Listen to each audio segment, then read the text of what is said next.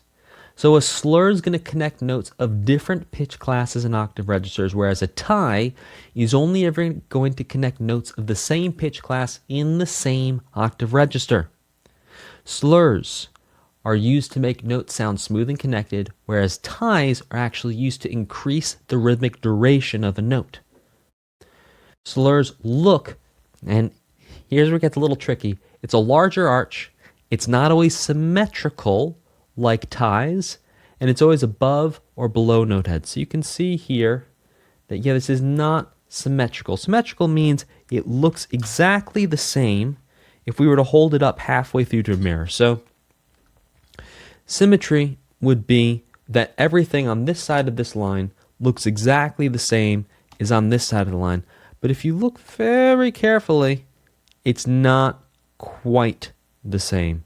There's a little bit more of a curve here, a little less of a curve here. It's subtle, but it's there.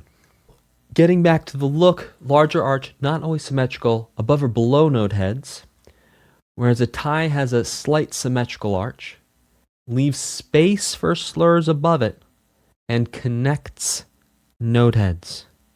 So you can even see, like here, this slur is starting above a stem, whereas you would never see a tie starting above a stem. Ties are always going to connect note head to note head. So placement for slurs is going to be above ties from line 3 and below ties from space 2, whereas ties arch from note head to the next note head above or below line 3 of the staff. In the next lesson, we're going to look at some very clear examples to show you the difference between slurs and ties, how they look when they're written, so you can really start to tell the difference. I will see you there. In this lesson, you're going to learn all about how to write slurs. So you're going to write slurs above or below ties. Let's take a look at rule number 1. Slurs above or below ties. So you can clearly see the ties. So I'm going to put a little green highlight for the ties. And then we have the slurs above ties when we're on line 3 or above, or below ties for space 2 and down. Rule number 2. When the first and last note connected by a slur are on or in the same line or space of the staff, the slur is symmetrical. Rule number 3. When the first and last note connected by a slur are different pitch classes, you're going to tilt the slur slightly. Let's take a look at that. Yes, okay, so symmetrical. First half is about the same to the second half, whereas here, you can see there's more of a curve here than there is here. But I'm going to bring up again, we're not trying to be music engravers, so if your slurs are not perfectly not symmetrical, that's okay. People are going to understand and be able to read your music. You'll also be able to read your own music. Rule number 4, longer slurs have less of an arch. So here's number 4. This is incorrect. You do not, I repeat, not want to have these big old arches like this. You want to have less of an arch and really connect from note to note. So this is correct. This is what you want larger and longer slurs to look like. Rule number 5. When all note stems are in the same direction, the slur goes on the sides of the note heads. You can see here, for our first slur, all note stems are down, so the slur goes on the side of the note heads.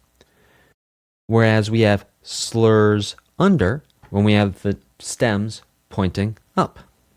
Rule number 6. When note stems are in different directions, you're going to place the slur above the staff unless beams are in the way. So we can see here in this first measure, we have 2 notes with stem down, 2 notes with stem up. We're not going to try and get fancy with the slur and do things like this. No.